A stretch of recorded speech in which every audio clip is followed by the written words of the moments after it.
deal with that as an issue.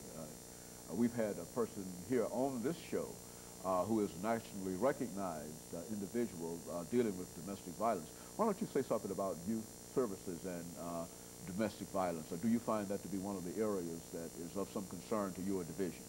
Oh, there's no question that it is. One of the services that we provide is investigation of child abuse, both child physical and sexual abuse. And there is no question but that children are caught up in the battling at home. I mean, there's no question that they are, and they are often victims of that. If not emotionally, they are victims physically or sexually. So that's one of the things that we investigate. It's probably one of the more painful areas of investigation that police have to deal with, and it's a very real, very present concern for us.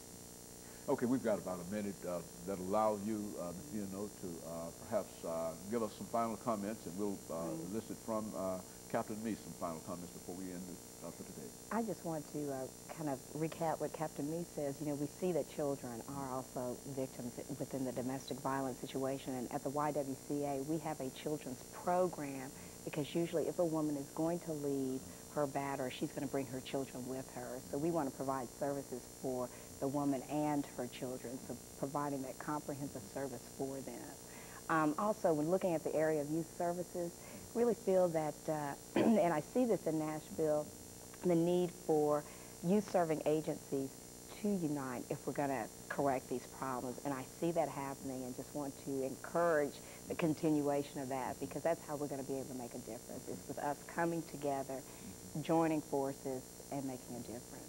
Captain. There's two things I'd like to mention quickly. One is that I would like for us to be able to do a lot more preventive work than we currently do. Although we do a good bit of that, one of the best programs that we have ever provided in the police department is drug abuse resistance education, known as DARE. We teach that in the metropolitan schools to 5th and 6th grade kids, and I think it's a long-term behavior modification type of a thing.